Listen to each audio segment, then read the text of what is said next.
ഏകദേശം അരമണിക്കൂർ കഴിഞ്ഞപ്പോൾ ഡോക്ടർ പറഞ്ഞു, ഈശ്വരൻ ഈ അപ്പച്ചനെ ഓപ്പറേഷൻ ചെയ്യാൻ സമ്മതിക്കുന്നില്ല, അതുകൊണ്ട് നടക്കത്തില്ല എന്ന് പറഞ്ഞ് തിരിച്ചിറക്കി. ഈ പാട്ടുകൾ മുഴുവൻ ഇരിക്കുന്ന ഇരിപ്പിൽ ഹാർമോണിയം എടുത്തു വെച്ച് ഓരോ ദിവസവും ഇങ്ങനെ പാട്ടുകൾ ഇങ്ങനെ കൃത്യമായിട്ട് വന്നുകൊണ്ടിരിക്കുക. എനിക്ക് എൻ്റെ വിളിയുമായിട്ട് ബന്ധപ്പെടുത്തിയ എപ്പോഴും ഒരു ശക്തി ഔസേപ്പിതാവായിരുന്നു എനിക്ക് തോന്നിയിട്ടുണ്ട്.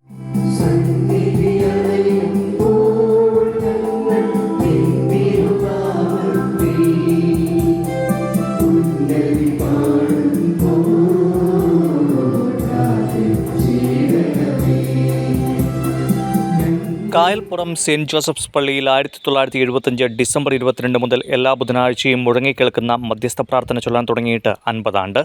ഈ പ്രാർത്ഥന എഴുതിയത് പുരോഹിതന്മാരോ മെത്രാന്മാരോ ഒന്നുമല്ല, ഇടവകാംഗം തന്നെ ടി തോമസ് തുണ്ടയിൽ. കായൽപ്പുറം പള്ളിയിൽ ഇദ്ദേഹം എഴുതിയ മധ്യസ്ഥ പ്രാർത്ഥന ചൊല്ലാൻ തുടങ്ങിയിട്ട് 50 ആണ്ട് തികയുമ്പോൾ തോമസിനും ഇത് അഭിമാന നിമിഷമാണ്. 1970-കൾ ചങ്ങനാശ്ശേരി അതിരൂപതയിൽ ഉണർവിൻ്റെ കാലമായിരുന്നു. യുവജനങ്ങൾ പ്രാർത്ഥനാ ജീവിതത്തോട് കൂടുതൽ താല്പര്യം കാട്ടിയ കാലമെന്ന് ടി തോമസ് പറയുന്നു. അങ്ങനെയാണ് 1975-ൽ അന്നത്തെ വികാരിയായിരുന്ന ഇമ്മാനുവൽ നെല്ലുവേലി അച്ഛൻ്റെയും യുവദീപ്തി പ്രവർത്തകരുടെയും താല്പര്യപ്രകാരം പുതിയ മധ്യസ്ഥ പ്രാർത്ഥനയ്ക്ക് തോമസ് രൂപം നൽകുന്നത്. ഗാനങ്ങൾക്ക് ബാബു പരൂർ പറമ്പിൽ ഈണം നൽകി. കയ്യെഴുത്ത് പ്രതിയുമായി അംഗീകാരത്തിനു വേണ്ടി അന്നത്തെ സഹായമിത്രനായിരുന്ന മാർ ജോസഫ് പൗവത്തലിനെയാണ് സമീപിച്ചത്.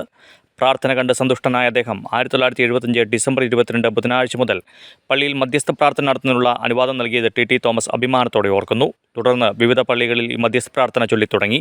മധ്യസ്ഥ പ്രാർത്ഥന ആരംഭിച്ച ദിനം മുതൽ എല്ലാ ബുധനാഴ്ചയും പതിവായി കായൽപ്പുറം പള്ളിയിൽ വിശുദ്ധ ഔസേപ്പിതാവിന് മധ്യസ്ഥ പ്രാർത്ഥന നടക്കുന്ന ദൈവം തന്നിലൂടെ പ്രവർത്തിച്ച അടയാളമായാണ് ടി തോമസ് കരുതുന്നത്. ചങ്ങനാശ്ശേരി അതിരൂപതയിലെ ചരിത്രപ്രസിദ്ധമായ വിശുദ്ധ ഔസേപ്പിതാവിൻ്റെ തീർത്ഥാടന കേന്ദ്രമാണ് കായൽപ്പുറം സെൻറ്റ് ജോസഫ് ദേവാലയം. 1888 കുട്ടനാടിൻ്റെ കാർഷിക മേഖലയിൽ വേമ്പനാട്ട് കായലിനാൽ ചുറ്റപ്പെട്ട് കിടക്കുന്ന ഈ കായൽപ്പുറം പ്രദേശത്ത് കർഷകരെല്ലാവരും കൂടി അവർക്ക് ആരാധിക്കുവാനും പ്രാർത്ഥിക്കുവാനുമായി ഒരു ദേവാലയം ആവശ്യമാണെന്ന് പുളുങ്ങുന്ന ഫൊറോന പള്ളിയിൽ അറിയിച്ചു.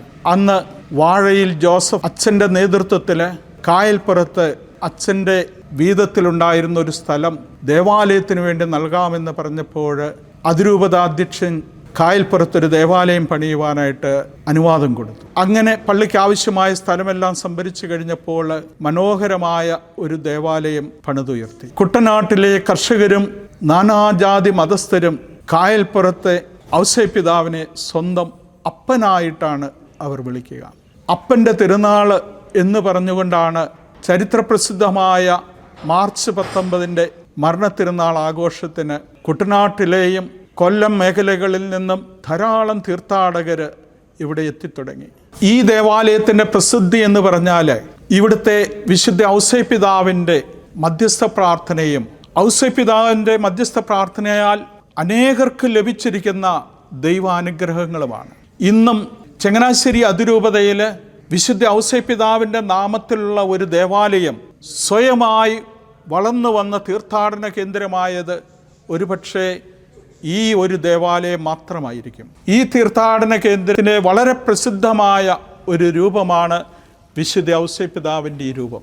ഈ രൂപത്തെക്കുറിച്ച് പറയപ്പെടുക, പരമ്പരാഗതമായി നാട്ടുകാർ വിശ്വസിക്കുന്നത് ഈ ദേവാലയം പണിതുകൊണ്ടിരുന്ന സമയത്ത് ഇവിടെ രൂപക്കച്ചവടക്കാർ വരുമായിരുന്നു. അന്ന് കായൽപ്പുറത്തേക്ക് റോഡ് മാർഗം ഗതാഗതമില്ല. അനേകം പാലങ്ങൾ, തെങ്ങും തടി കൊണ്ടുള്ള പാലങ്ങൾ ചവിട്ടിക്കടന്നു വേണം കായൽപ്പുറത്തേക്ക് എത്തുവാൻ. അതുപോലെ വള്ളങ്ങളിലാണ് എല്ലാ പ്രദേശത്തു നിന്നും ആൾക്കാർ വരിക.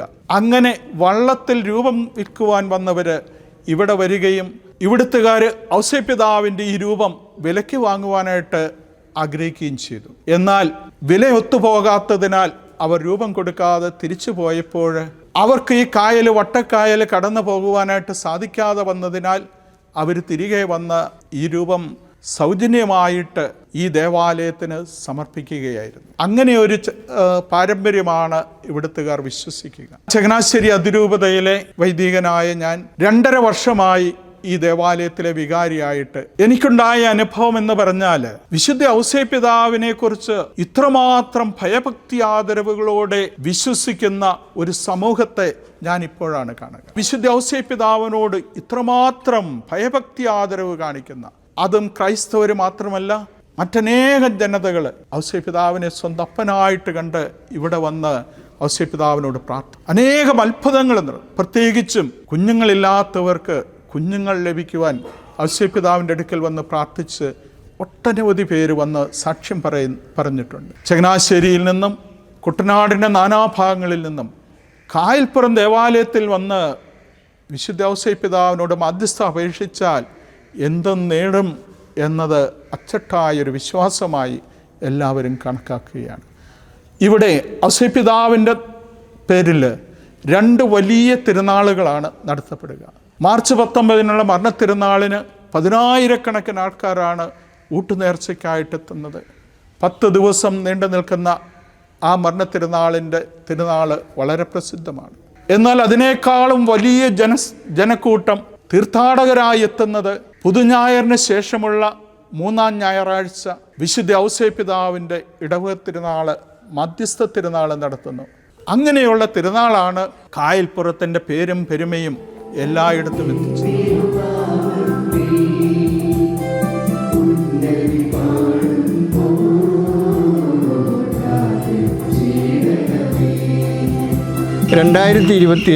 ജൂൺ മാസം 12-ാം തീയതി രാവിലെ ചെത്തിപ്പുഴ ഹോസ്പിറ്റലിൽ അഡ്മിറ്റ് ആകുകയും വളരെ സീരിയസ് ആയ ലെവലിൽ ഓപ്പറേഷൻ ഉടനെ വേണമെന്ന് പറയുക അനുസരിക്കുകയും പേയ്മെൻറ്റ് ചെയ്തതിന് ശേഷം ഓപ്പറേഷൻ തിയേറ്ററിൽ കൊണ്ടുപോവുകയും വിശുദ്ധ ഔസേപ്പിതാവിൽ വിശ്വസിച്ച് ഞാൻ ഡോക്ടറോട് പറയുകയും ചെയ്തു, ഡോക്ടറെ എൻ്റെ ഓപ്പറേഷൻ നടക്കില്ല. അതുപോലെ തന്നെ ഏകദേശം അരമണിക്കൂർ കഴിഞ്ഞപ്പോൾ ഡോക്ടർ പറഞ്ഞു, ഈശ്വരൻ ഈ അപ്പച്ചനെ ഓപ്പറേഷൻ ചെയ്യാൻ സമ്മതിക്കുന്നില്ല, അതുകൊണ്ട് നടക്കത്തില്ല എന്ന് പറഞ്ഞ് തിരിച്ചിറക്കി. ഇത് ഔസേപ്പിതാവിൻ്റെ നാമത്തിൽ സംഭവിച്ചതാണെന്ന് ഞാനും എൻ്റെ കുടുംബവും സാക്ഷ്യപ്പെടുത്തുന്നു. കായൽപ്പുറം പള്ളിയിലിരിക്കുന്ന ഔസേപ്പിതാവിൻ്റെ തിരുസ്വരൂപം വർഷങ്ങൾക്ക് മുൻപേ ഇവിടെ വള്ളത്തേൽ കൊണ്ടുവന്ന് വിൽക്കാൻ കൊണ്ടുവന്നവരിൽ നിന്ന് മേടിക്കുകയും വിലകളിൽ എന്തൊക്കെയോ പ്രശ്നം വന്നപ്പോൾ ഇവിടെ കൊടുക്കാതെ അവർ വള്ളത്തേൽ എടുത്തു വയ്ക്കുകയും അതിനുശേഷം വള്ളം ഇവിടുന്ന് ഊന്നിപ്പോകാനായിട്ട് മാർഗ്ഗമില്ലാഞ്ഞത് അവർ തന്നെ സന്തോഷത്തോടുകൂടി വീണ്ടും തിരിച്ച് ഈ രൂപം ഇവിടെ കൊടുക്കുകയായിരുന്നു. കുട്ടനാട്ടിലെ കൃഷിനാശം, തൊഴിലില്ലായ്മ ഒക്കെ വളരെ വലിയ പ്രശ്നമായിരുന്നു. ആ ഒരു സാഹചര്യത്തിൽ ആശ്രയിക്കാനൊരിടം, അതായിരുന്നു ഇവിടുത്തെ ആളുകൾ അന്വേഷിച്ചുകൊണ്ടിരുന്നത്. ജാതിമതഭേദമന്യേ ഈ ഔസേപ്പിതാവിനോടുള്ള പ്രാർത്ഥന ആരംഭിച്ചത് അങ്ങനെയാണ്. അങ്ങനെ പ്രാർത്ഥിക്കുന്നതിന് ഒരു അംഗീകരിക്കപ്പെട്ട സംഘാടിതമായി പ്രാർത്ഥിക്കാവുന്ന ഒരു അവസ്ഥ ഉണ്ടായിരുന്നില്ല.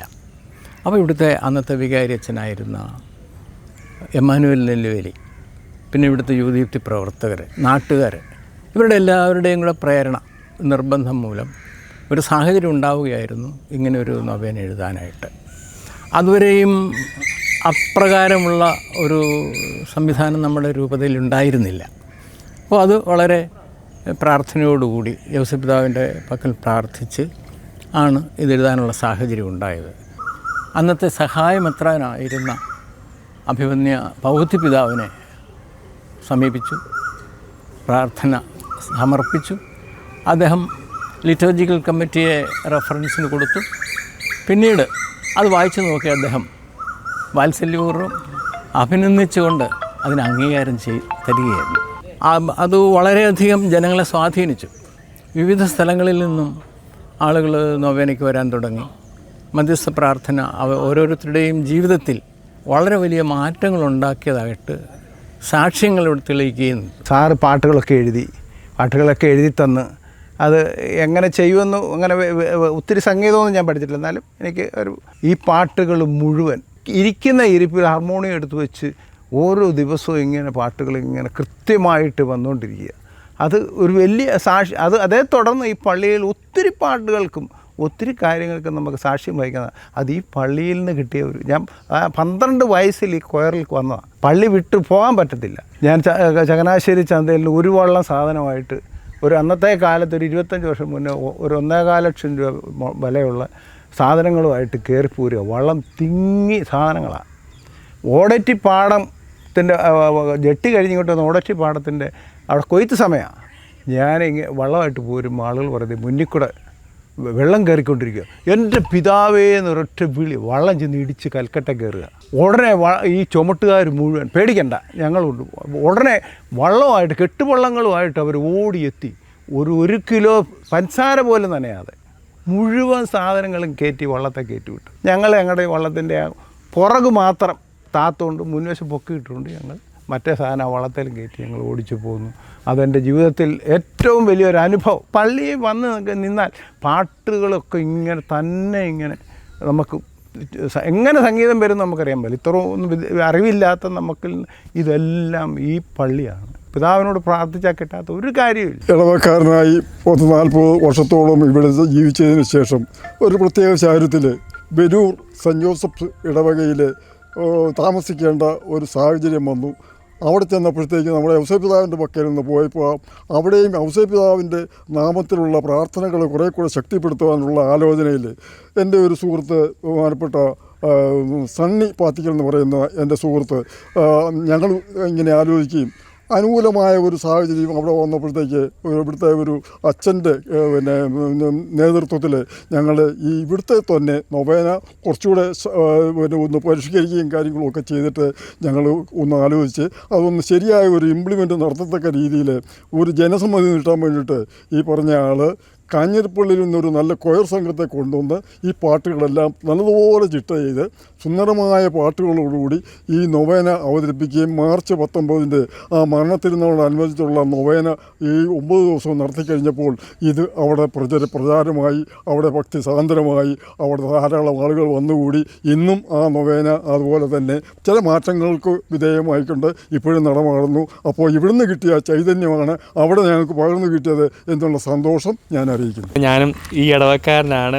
നാളെ കഴിഞ്ഞ് ഞാൻ വൈദിക പട്ടം സ്വീകരിച്ച് സഭയിൽ ശുശ്രൂഷയ്ക്കായിട്ട് നിയോഗിക്കപ്പെടാൻ പോകുന്ന ഒരാൾ കൂടിയാണ്. അപ്പോൾ ഞാനും ഈ കുഞ്ഞുനാൾ തൊട്ട് ഈ പറഞ്ഞ കാര്യങ്ങളെല്ലാം തന്നെ അനുഭവത്തിലൂടെ, ജീവിതാനുഭവങ്ങളിലൂടെ കണ്ടും കേട്ടും അനുഭവിച്ചു അറിഞ്ഞ ഒരു വ്യക്തിയാണ് ഞാനും. എനിക്ക് എൻ്റെ വിളിയുമായിട്ട് ബന്ധപ്പെടുത്തിയ എപ്പോഴും ഒരു ശക്തി ഔസേപ്പിതാവായിരുന്നു എനിക്ക് തോന്നിയിട്ടുണ്ട്. കാരണം പ്രത്യേകിച്ച് നമ്മുടെ ബ്രഹ്മചാരികളുടെയൊക്കെ ഒരു മധ്യസ്ഥനായിട്ട്, നമ്മുടെ ഒരു കുടുംബജീവിതക്കാരുടെ മാതൃകയാണ്. അതുപോലെ തന്നെ ബ്രഹ്മചാരികളുടെ ഒരു മധ്യസ്ഥനായിട്ട് നമ്മൾ കരുതുന്ന ഒരു വ്യക്തിയാണ് ഔസേപ്പിതാവ് എന്ന് പറയുന്നത്. അപ്പം എപ്പോഴും നമുക്ക് ബ്രഹ്മചാര്യം ജീവിക്കാൻ വേണ്ടിയും ഒരു ഊർജ്ജം തരുന്നത് ഔസേപ്പിതാവ് തന്നെയാണ്. ഔസേപ്പിതാവിൻ്റെ ഒരു ജീവിതം തന്നെയാണെന്ന് എനിക്ക് പലപ്പോഴും തോന്നിയിട്ടുണ്ട്. പ്രത്യേകിച്ച് ഞാനിവിടെ കുട്ടികളുണ്ടാകാത്തവർക്ക് കുട്ടികളുണ്ടാകുന്നതിനെക്കുറിച്ച് ഒരുപാട് ഞാൻ കേട്ടിട്ടുണ്ട്. പ്രത്യേകമായിട്ട് ഒരു 7-8 വർഷം മുമ്പാണെന്ന് തോന്നുന്നു, ഞാനിവിടെ പെരുന്നാളിന് വന്നപ്പോൾ ഒരു യങ് കപ്പിൾസ് വന്ന് ഔസേപ്പിതാവിന് എന്തോ സ്വർണ്ണത്തിൻ്റെ ആയിട്ട് എന്തോ കൊടുക്കുന്നത് ഞങ്ങൾ. അപ്പോൾ ചോദിച്ചപ്പോൾ പറഞ്ഞ് മക്കളില്ലാതിരുന്നിട്ട് മക്കളായപ്പം ഒരു ട്വിൻസിനെയാണ് ഔസേപ്പിതാവ് തന്നെന്ന് പറഞ്ഞ് കൊടുക്കുന്നതൊക്കെ ഒരു അനുഭവം ഞാനിങ്ങനെ അന്ന് നമ്മുടെ കപ്പിയാരച്ചൻ പറഞ്ഞൊക്കെ ഞാൻ കേട്ടിട്ടുണ്ട്.